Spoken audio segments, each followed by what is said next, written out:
Live from the Zoom studios, the 17 and New Show, starring Ambassador Jeff Rivera, inviting you to join our special guest, Jason Doherty, founder of the Daraja Academy. And here we go!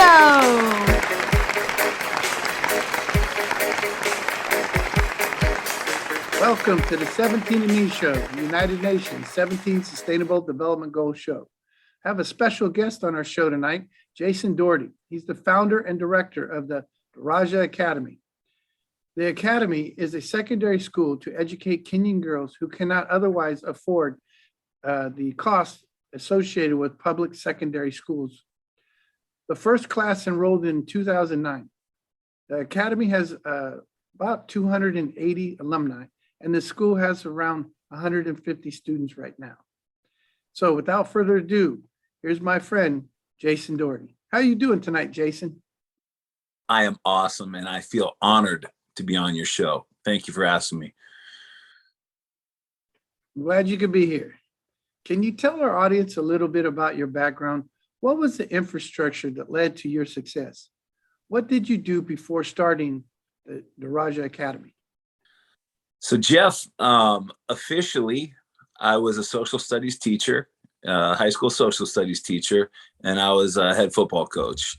Both of those things were major loves of mine. I love context and understanding the world around me. So hence being the history teacher. And I grew up playing football. I learned as much on the football field and from athletics as I did often in the classroom. So I was very lucky in that I got to meet a lot of young people and really grow as a human being, being part of their lives. I know we've talked a few times. Is there any way you can highlight a couple of people along your path that really helped you out or gave you inspiration to push harder? It's a great question. One that pops to mind right now, I actually had a high school history teacher named Brett Tavani. He's like a mentor to me. He showed me that an athlete can have a heart, that an athlete doesn't have to come from this mold of being this stuffy, non-inclusive kind of guy. And he was very loving, very invested in the environment, cared about the world around him. So I would say Brett Tavani would be one of my people that had helped me along the line. I'll tell you another one. Deborah Santana helped me along the line. I bumped into her, Jeff, during Daraja's first year when I realized halfway through the year that we were going to come up about $60,000 short. We weren't going to finish our first year. I flew home to the United States and I cold called this woman. This is a lady that's friends with people like Desmond Tutu, Samuel Jackson, people like that. I picked up the phone and I said, hey, I want to tell you about these girls that I'm trying to help educate. I want to change the world through girls' education. She got hooked right off the bat, and she has been integral in helping Daraja become the school that it is today. And that is less to do with her financial support than her heart. She has a beautiful outlook on the world and really believes in a world of peace and equality. I owe her a lot. I've learned so much, and I continue to learn from her. I can tell you that you have a lot of passion for your project. When did the passion start for you to develop this all-girls school in Africa? And when was the moment that you went all in on this project? It's a great question. So 12 years old, I went along with my parents to East Africa, and my life changed when my feet hit the soil. It's really, really weird, but it's the truth. I could feel like I belonged in that place. A lot of people believe that kind of Homo sapiens started in East Africa, right? And it felt like I was going home, man. I loved the people. I thought the cultures were incredible. It was a beautiful place. And the animals and wildlife, I couldn't shake it. And so from that point on, I was gonna live in Africa. I didn't know what I was gonna do. So then I went and I lived after college. I moved there. I didn't know anybody. And I ended up living at a high school. And when I was at that high school, that's where I learned that I wanted to be a teacher. I learned that that I could give a lot to kids that really put a high value on education. When I decided to go all in was when we found the campus. I talked my wife into it. That's a big one to all you guys that are married. If she's not going along, it ain't going to happen. So she never left the U.S. and she went with me. And we went over there to look around. Is there any land that we can build a school on? And we found a school that had been closed for 4 years. It's called the Baraka School. And there's actually a movie called The Boys of Baraka. You can get it on Netflix. You can get it anywhere.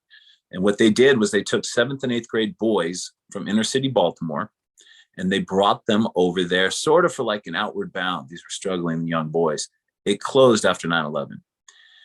We found it, and we made a handshake deal. Here's a high school history teacher and a young lady still in her 20s that we were going to take over the payments of this place, which was about $2,000 a month.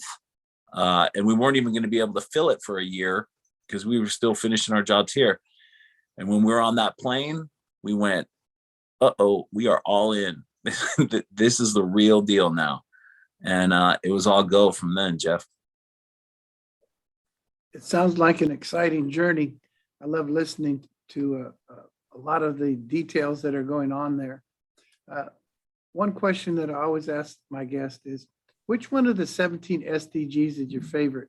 And can you tell us why? I have a trick answer for you. Okay. Sounds like a plan. All of them. And I'll tell you, I say that because my answer is 100% true. The most effective way to hit all of those goals is girls' education.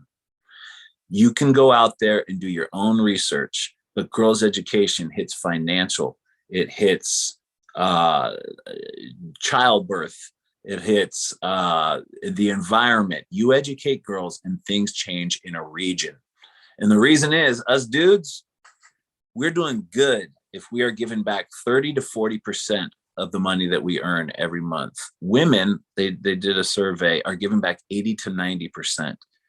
And in a place where you have to pay for your little brothers and your little sisters to go to school, that's an important thing. You know, when your parents can't pay the rent or put food on the table, that's a really important thing. There was a 20-year survey that was done, how to stop famine and malnutrition.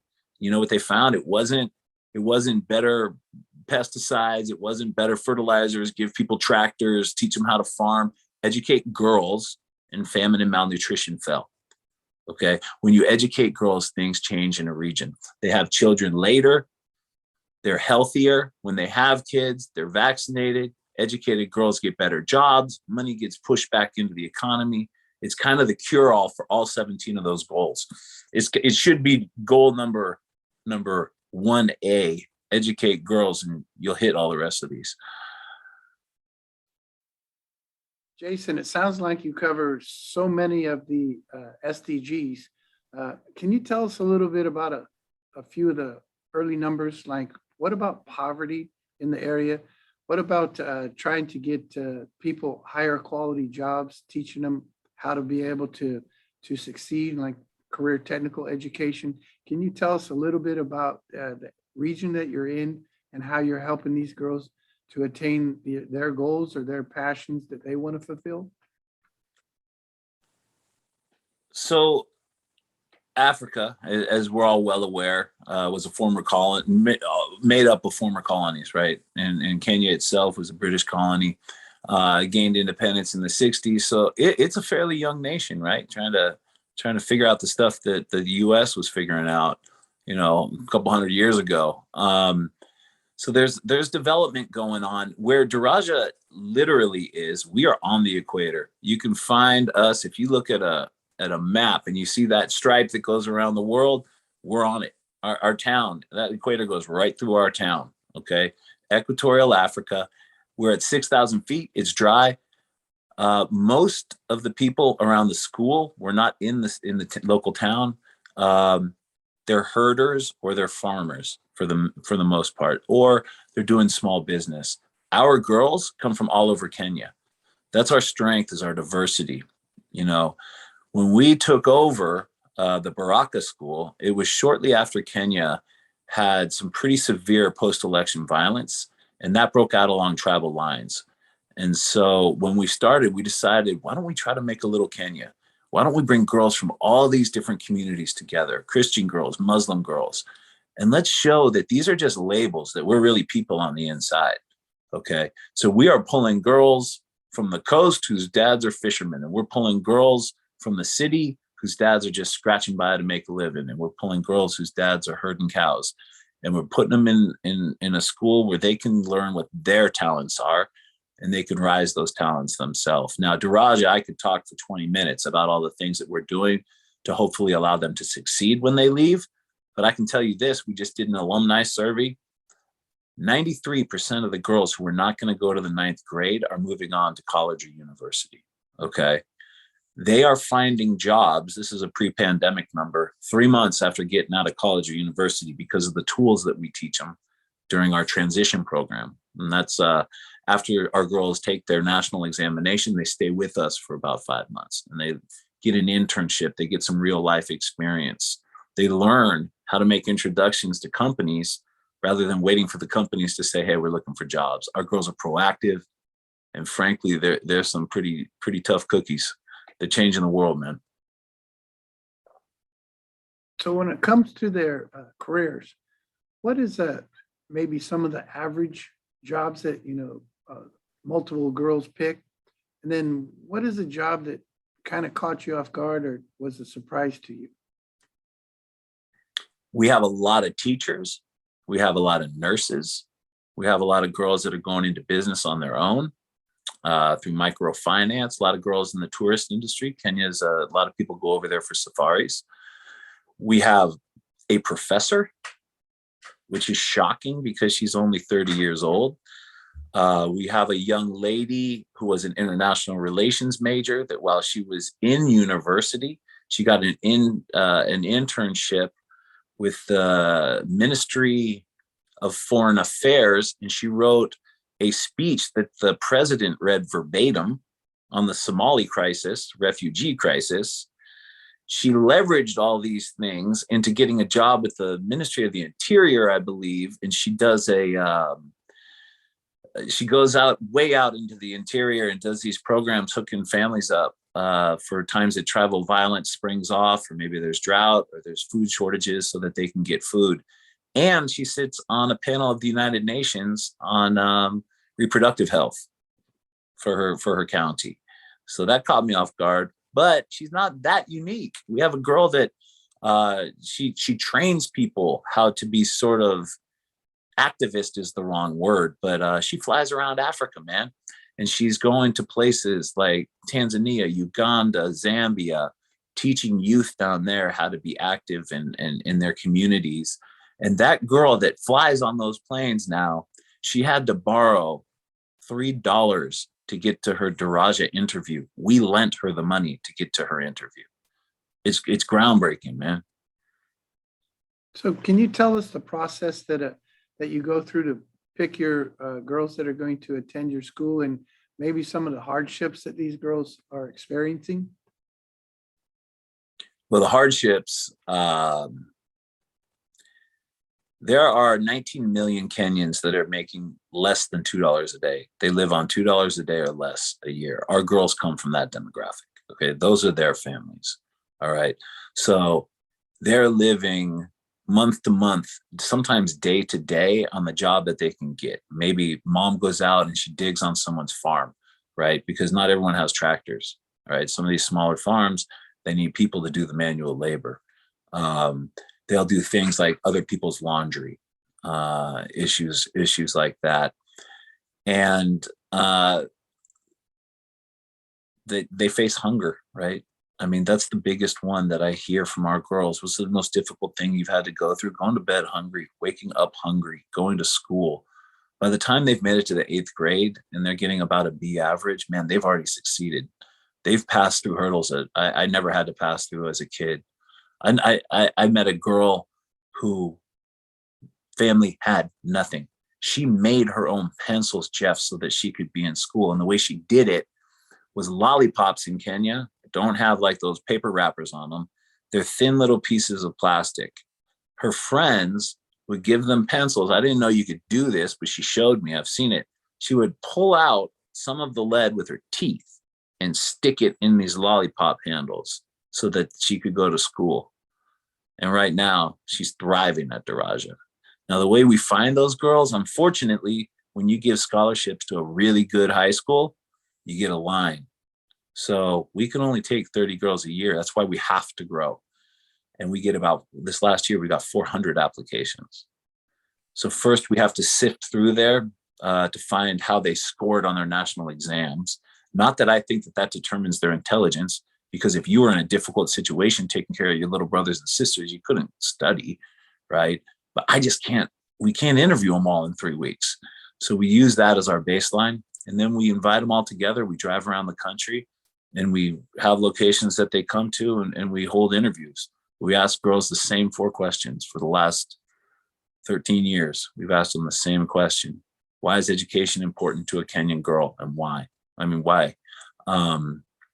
Wait, I shouldn't be giving these out, man. If this is going to be all over the world, I'm going to give my stuff away. Let me just say this. We have an interview team of 4 people, and everybody keeps their own notes the same way on every question, so it's fair.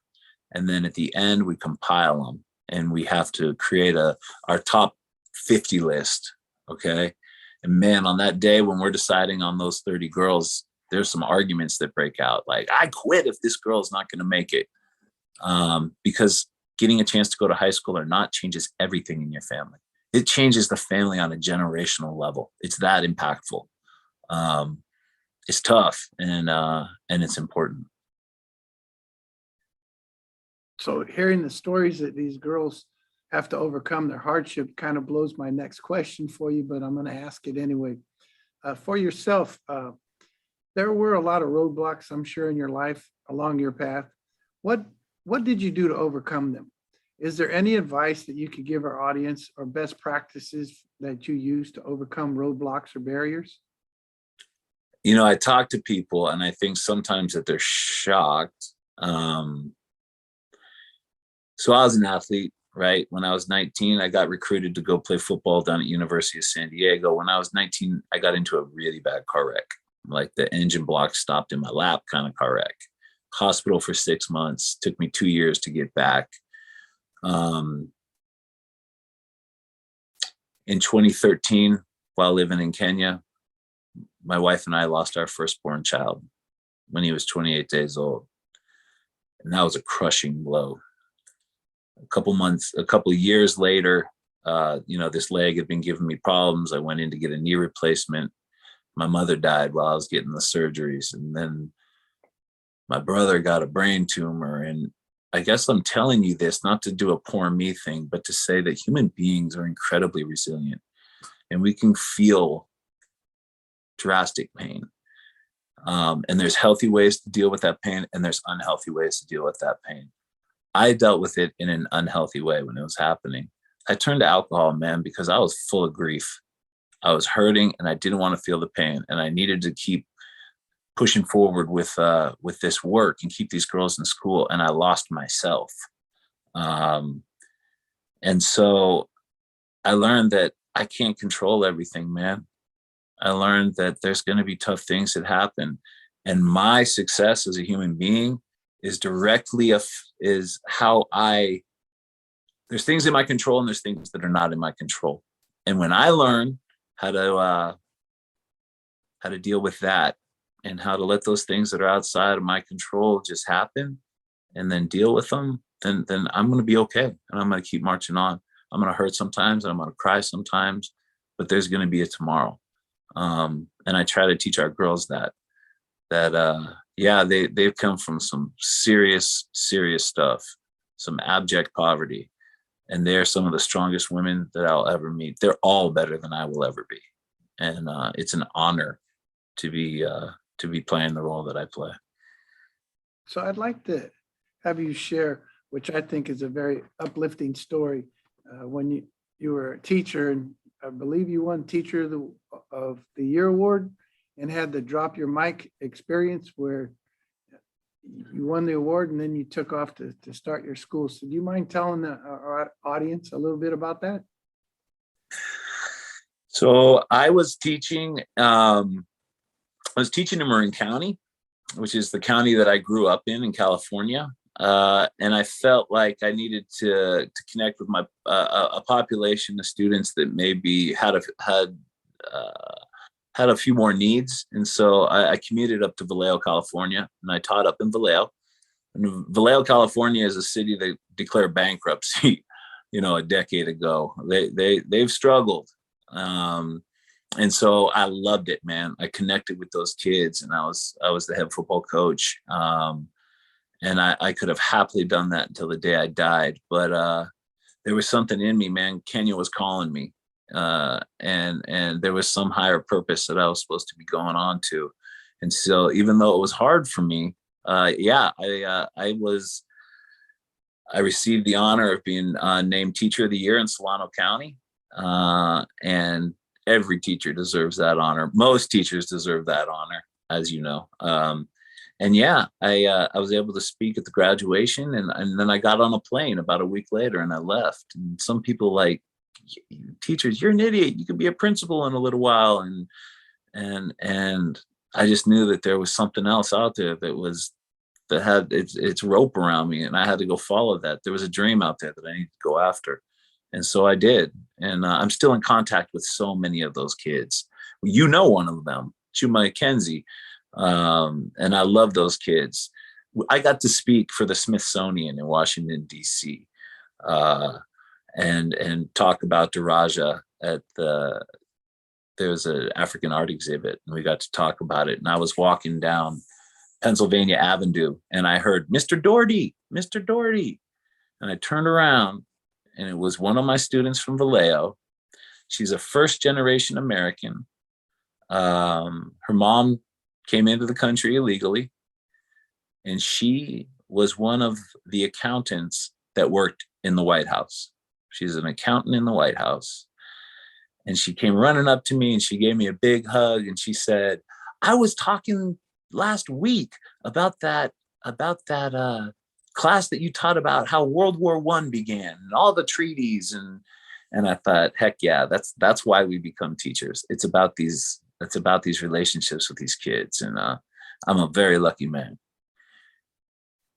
Well, time has really flown by tonight, and I know you have to go, but before you do go, are there any words of encouragement, inspiration, or insight that you could share with us? Absolutely. Believe in your dreams. Believe in your dreams. If there is something that you want, go for it. Okay. And it's rooted in good. Okay. Sometimes we want things that are not rooted in good. Know who you are as a person. Know where your moral compass points and follow it. And if there's something out there, go for it. And if it sounds hard, do it. And I'll tell you what, if you're doing something that you don't love and you've given it a long enough time, try something new, because this is a huge world and there's a lot of amazing people out there. I think often, Jeff, fear holds us back from doing things. And I would much rather regret on my deathbed some of the things I did than some of the things I didn't do. And so I'm just trying to do those things, man. So if you want to do some of them with me, Jeff, let's do it, because this world's waiting for us.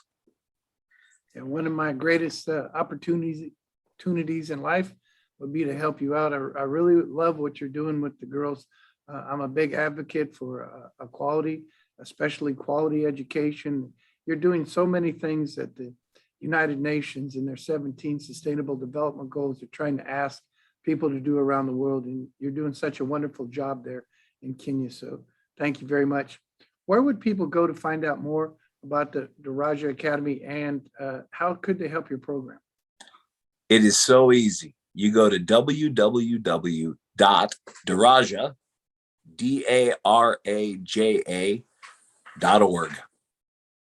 and you check us out, and you reach out and you say, I want to be part of this. And I don't care if you're $1 million donor or you want to help volunteer. There is a place for you with Daraja, because Daraja Academy is so much more than a school. We are a social movement. And it's a social movement that's picking up steam. And I will bet you that in 10 years, Daraja is a household name in a lot of living rooms, because anytime that you got kids whose lives get to get better and they're doing it through education and other people can help, is contagious, man.